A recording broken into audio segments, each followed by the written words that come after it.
The United States Army Special Forces is created. First official passenger flight over the North Pole was made. And first surgical separation of Siamese twins conducted Mount Sinai Hospital, Cleveland, Ohio. The year is 1952. And this four-door Cambridge P23 could be had at your local Plymouth dealer. But before getting into all of it, I'm Jay. Welcome to What It's Like, the automotive channel that features cars that were built to be machines. A far cry from the appliances sold today. We talk the history, specs, detail of design. It's almost like seeing these cars for the very first time. If that sounds like a channel that you will totally dig, subscribe and hit the bell icon next to it to never miss a video. 1952 Plymouth model lineup offered two wheelbase offerings. Concorde on a 111-inch wheelbase. Cambridge and Cranbrook were on the longer 118.5-inch wheelbase. Cambridge could be had as a two-door coupe or four-door sedan. Plymouth offered the Cambridge from 1951 through 1953, 51, 52, 53. The Cambridge replaced the Deluxe and would be replaced by the Plaza in 1954. Plymouth offered some really cool features worth talking about. Safeguard hydraulic brakes. Plymouth had two extra wheel cylinders in the front brakes for backup. They also offered electric windshield wipers. Ignition and starter was on the key, like we're used to now. But back in the day, starting a car was different in just about every single car that you got into. Have you ever started a Nash? Different starting procedure. Let's talk specs. 193 inches long, 72.8 inches wide, 64 inches tall. It rides a wheelbase of 118.5 inches. It weighs 3,090 pounds. Price, $1,837, which is equivalent to you spending $21,263.86 in the year 2024. Total 1952 Plymouth production was 396,000 units. Moving on to engine, only one engine on offer. 217.8 cubic inch displacement, flathead 6, 3.6 liters. It's good for 97 horsepower, 3,600 RPM, 175 pound-feet, or 237 newton meters at 1,200 RPM, with a bore of 3.3 inches and a stroke of 4.4 inches. Compression is 7-to-1, 4 main bearings built of cast iron when backed with a 3-speed manual transmission with overdrive. 0 to 60 could be had in 18.3 seconds, still faster than a Volkswagen Beetle. Theoretical top speed of 83 miles per hour. Average fuel consumption 17.8 miles to the gallon. Steering system is worm and roller 6-volt electrical system. Clutch single plate dry, that's ventilated. The brakes, they use 10-inch drums, bonded brake lining with independent parking brake. This absolutely stunning 1952 Plymouth Cambridge is currently for sale at Classic Auto Mall, Morgantown, Pennsylvania, with over 1,000 cars for sale when recording this episode. And get this, anybody can go peruse their inventory, whether that be online or in person, but I will tell you it's definitely worth the pilgrimage to go see this stuff in person. They have financing and shipping available for hours of operation, directions, and to get the scoop on this 1952 Plymouth Cambridge, be sure to click the link below after the show. Let's talk styling. I absolutely love this color on this car, and the way that the stainless interacts with that color is just awesome. So just take a look at these bumpers as they wrap around to the wheel well there.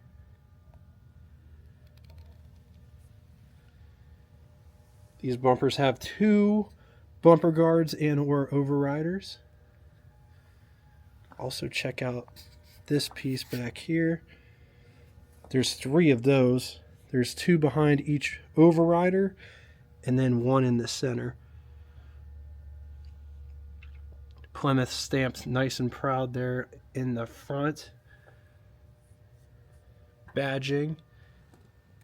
There is a center line going down towards the badging. Mascot. The bezels are nice and stainless on this car. Just look at this bright work, how it curves in towards the headlight. Just notice how smooth this hood profile is. It does bulge up here on the nose. It has a piece of stainless going back towards the split windshield. Here's a better look at that mascot.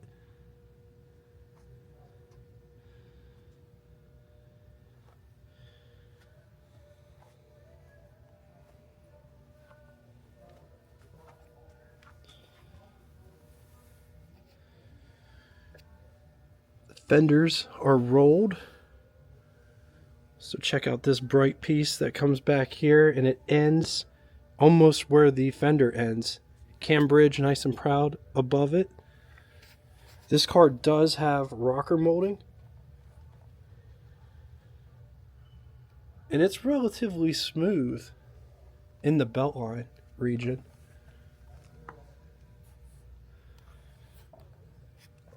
This car has a cowl vent as well as opposing windshield wipers.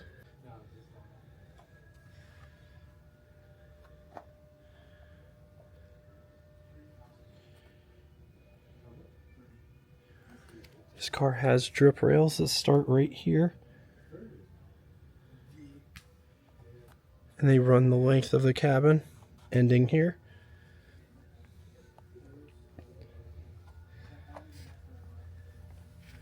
This car does have gravel guards, as well as fender bulge.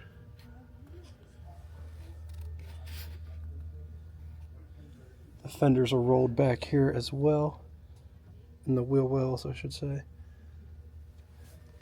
Gas filler is on the driver's side. So look at these tail lights. And kind of short stubby fins.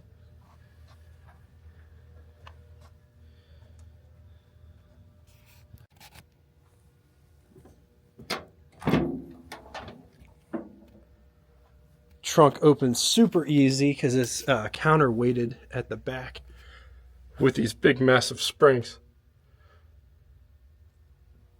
Big trunk, all things considered. It's got a full-size spare right there and all the components that you need to change it.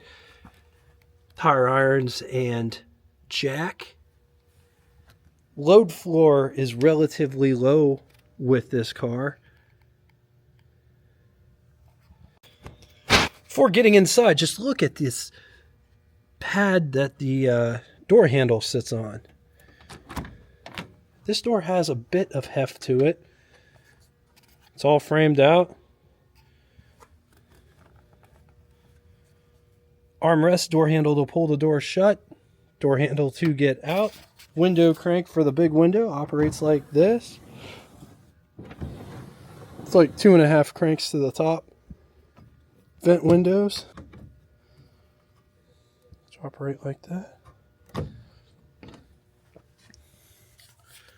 Coming down inside the pedal box down here, you have the high beam switch here on the floor, clutch, brake, gas pedal, hand brake. Just take a look at this interior. Here is what over the hood looks like. Here's what first person over the hood looks like. On to the button switches and knobs, starting on the left and moving right. Amp meter just below that. Headlights, gasoline gauge just below that. Panel lights, speedometer, odometer, oil pressure, key right below that. Coolant temperature, lighter right below that. Wipers, fan blower speed. The top slider is for temperature. Cooler to the left, warmer to the right. Ventilation, bottom slider. Off. Summer in the middle, winter to the right. Defrost settings. Up above, we have sun visors. They are a bit on the big side, but they're very, very nice. Oval style rear view mirror in the center. Another sun visor over here for the passenger. Ashtray. On to the glove box test. Here's our test subject. Here is my hand for reference. Here is the glove box in question. And it's got this nice button, but it doesn't lock. Look at that. And it fits.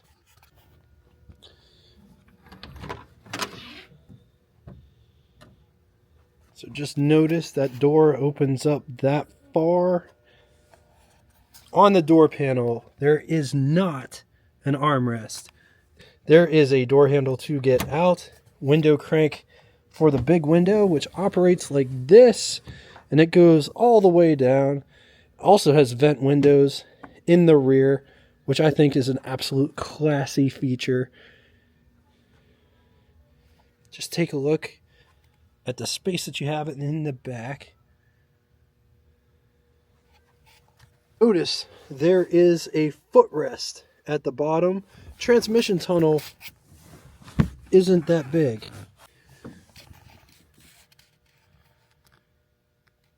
This is what the front looks like from the back. Let's take a quick gander at the pillar to glass ratio or greenhouse.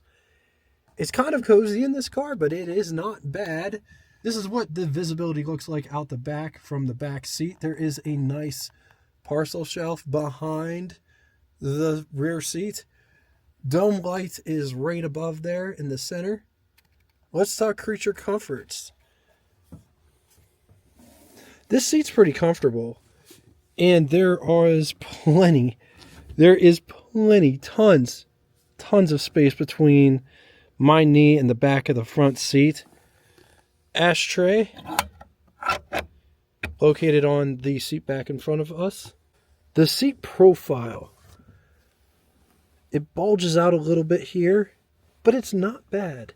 It does dip down in the back a little bit, but like I said, isn't bad. The bench is probably on the standard size.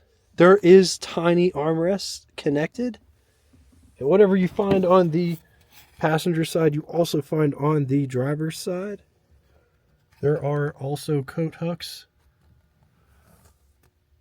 only on the driver's side. One coat hook. Coming to the under the hood section. The hood release is right there. And you push it away from you. There's also a secondary catch right there. So, notice the dual horns in the front. Also, the heater box is in the front.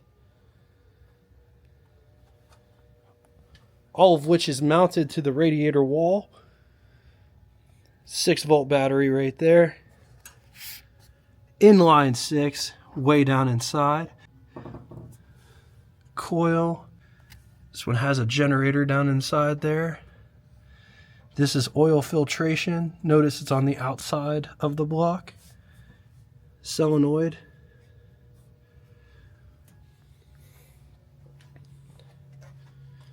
This one has an oil bath air cleaner. And just look at all of the venting for the ductwork for the heater. On the positive side, built solid, spacious, both front and rear, large trunk with low load floor, huge glove box, which camera fits inside. Great entry-level classic car for anybody that's looking to get into the hobby. These will run forever if maintained proper. Against it, it has kind of a stodgy appearance. All right, now it's time for Would You Rather, 2 scenarios today. In the first scenario, would you rather have a 1952 Ford or a 1952 Plymouth Cambridge or 1952 Chevy Styleline? I'm going to leave this here for a minute. If you need more time, feel free. Pause the video. Moving on to the second scenario. Would you rather have a 1952 Rambler or 1952 Plymouth Cambridge or 1952 Willis Arrow? Once again, gonna leave this here for a minute. If you need more time, feel free, pause the video. Now it's time for Name That Tune. First person to get both the name of the band and the song title correctly in the comment section will have their comment pinned to the top of it. Just like Gene and Roy. Thank you all so much for watching this. If you'd like to get in touch with me, shoot me a comment in the comment section below. Maybe you have a YouTube channel and you would like to collaborate with another YouTuber. I'm up for collaborations. Send me an email, which will be linked in the description below. It's also found on the home page. Even if you don't have a YouTube channel and you're just in the automotive sector and would like to do something, reach out to me by sending me an email. Thank you all so much for everything that you guys bring in the comment section. I totally dig reading all of the stories, all of the comments. Until next time, toodaloo! Are they laughing at me? Are they laughing at me?